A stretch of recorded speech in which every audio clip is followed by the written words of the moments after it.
আল্লাহ পাক আদম আলাইহিস সালামকে সমস্ত নাম শিক্ষা দিয়েছেন, এমন কোনো নাম নাই যেটা আল্লাহ পাক তাকে শিক্ষা দেন নাই।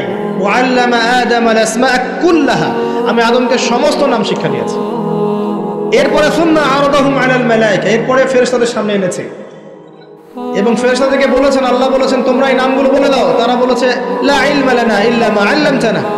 আল্লাহ পাক আদমকে বলেছেন আলাইহিস সালাম তুমি নামগুলো বলে দাও।